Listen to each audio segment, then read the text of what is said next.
अस्सलाम वालेकुम। I am doctor सारा Asif, consultant obstetrician and gynaecologist. आज की मेरी वीडियो का टॉपिक है ब्लीडिंग इन प्रेगनेंसी, यानी कि अगर ड्यूरिंग प्रेगनेंसी ब्लीडिंग हो जाए तो उसकी क्या कॉजेज़ हो सकती हैं, ये क्या क्या वार्निंग साइंस हो सकते हैं और उसके लिए हमें क्या करना चाहिए। सबसे पहले हम बात करते हैं bleeding in first trimester pregnancy. First trimester pregnancy यानी कि पहले 3 माह ऑफ प्रेगनेंसी अगर है, इसके दौरान जो ब्लीडिंग होती है उसकी क्या कॉजेज़ होती हैं। तो नंबर 1 इज़ इम्प्लांटेशन ब्लीडिंग। जब भी प्रेगनेंसी होती है और जो फीटस यूट्रस की वॉल के साथ जब अटैच होता है तो उस वक़्त हल्की फुल्की ब्लीडिंग हो सकती है। It's a normal kind of bleeding. ये अमूमन पेनलेस ब्लीडिंग होती है, स्पॉटिंग की फॉर्म में ही होती है और ये सिर्फ simply attachment of the baby to the uterine wall की वजह से होती है।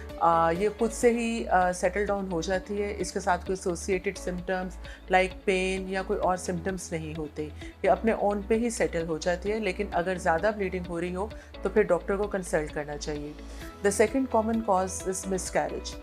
मिसकैरेजेस के अंदर भी ब्लीडिंग होती है और इसके साथ वुमन एब्डोमिनल पेन या और सिम्टम्स भी प्रेजेंट करते हैं। डिपेंड करता है टाइप ऑफ मिसकैरेजेस पे। There are different type of miscarriages, for example, inevitable miscarriage, complete, incomplete miscarriage, threatened miscarriage, missed miscarriage. तो अगर आपकी प्रेगनेंसी है और आप अल्ट्रासाउंड करवाया है, आपने उसमें फीटल फॉर्मेशन हो चुकी हुई है, कुछ मिसकैरेजेस के अंदर कार्डियक एक्टिविटी आती है, कुछ के अंदर नहीं आती, और अगर फीटस वेल फॉर्म्ड है और इसके साथ आपको ब्लीडिंग होती है तो ये मिसकैरेज की वजह से भी हो सकती है।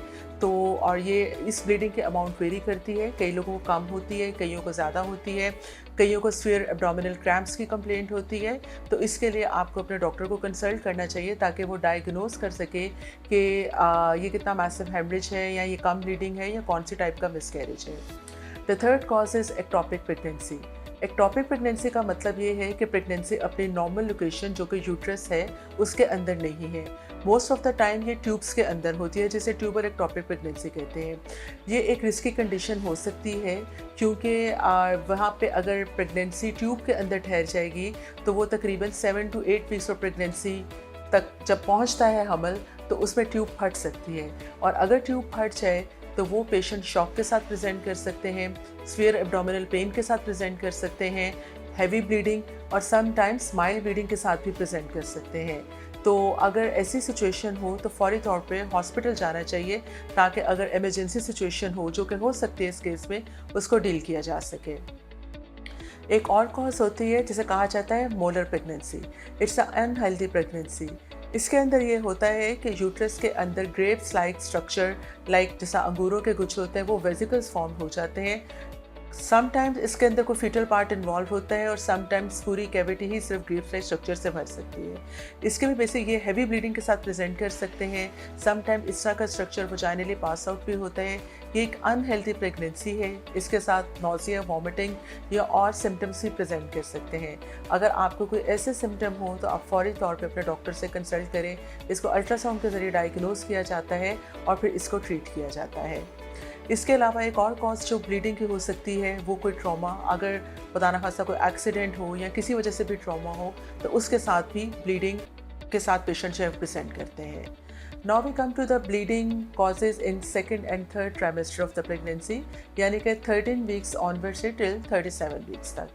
इसके अंदर जो सबसे पहले कॉज आती है वो है प्लेसेंटा प्रीविया।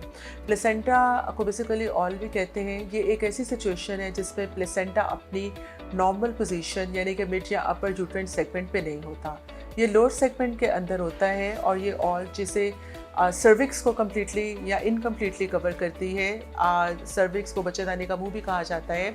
तो जब प्लेसेंटा अपनी नॉर्मल पोजीशन पे नहीं होता तो इस ऐसे केसेस के अंदर भी यूजुअली ब्लीडिंग स्टार्ट हो जाती है। ये अमूमन पेनलेस ब्लीडिंग होती है। इससे बच्चे को तो ज़्यादा फ़र्क नहीं पड़ता, लेकिन अगर ये मैसिव हेमरेज की फॉर्म में प्रेजेंट करे, माँ का ब्लड लॉस बहुत ज़्यादा होता है, तो उसके लिए सीरियस कंसर्न हो सकते हैं। और इसीलिए अगर आपका डायग्नोसिस ऑलरेडी बना हुआ है, प्लेसेंटा आपके नॉर्मल पोजीशन पे नहीं है और आपको इसके साथ ब्लीडिंग होती है, तो अपने डॉक्टर से कंसल्ट करें। वो उसको आपके प्लेसेंटा के टाइप और सिचुएशन के हिसाब से मैनेज करेंगे। सेकेंड कॉज हो सकती है प्लेसेंटल अब्रप्शन। प्लेसेंटल अब्रप्शन इस बेसिकली इसमें प्लेसेंटा जो है किसी होता अपनी नॉर्मल पोजीशन पे है, लेकिन ये अपनी जगह से थोड़ा सेपरेट हो जाता है। इसकी वजह कोई भी हो सकती है, कोई ट्रॉमा हो सकता है, हायर ब्लड प्रेशर होने की वजह से ऑल यूट्रस की वॉल्स की से सेपरेट हो सकती है। इसके ऐसे पेशेंट्स यूजुअली ब्लीडिंग और एब्डोमिनल पेन के साथ प्रेजेंट करते हैं। अगर कोई आपका ऐसा सिम्टम आ रहा हो कि आपको पेन है, आपको ब्लीडिंग हो रही है, इसके साथ अगर आपको बच्चे की मूवमेंट्स कम हैं, या ब्लड प्रेशर आपको प्रेगनेंसी में डेवलप हुआ है, या आप ऑलरेडी हाइपरटेंसिव हैं, तो आप फ़ौरन अपने डॉक्टर से कंसल्ट करें, क्योंकि अगर ये प्लेसेंटल अब्रप्शन मैसिव हो तो इससे बच्चे की डेथ हो सकती है। ये माँ और बच्चे दोनों के लिए एक सीरियस कंडीशन है। एक और कंडीशन है जिसे यूट्राइन रप्चर कहा जाता है।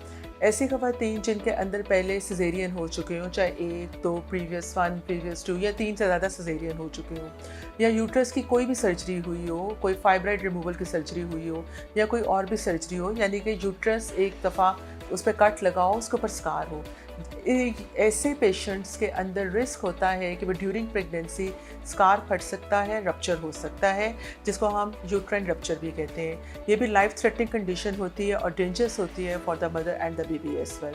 तो जिनकी कोई प्रीवियस सर्जरीज हैं, उनको एब्डोमिनल पेन और ब्लीडिंग हो रही है, तो वो भी अपने डॉक्टर को ज़रूर कंसल्ट करें। एक और कंडीशन होती है जिसे वाजा प्रीविया कहा जाता है।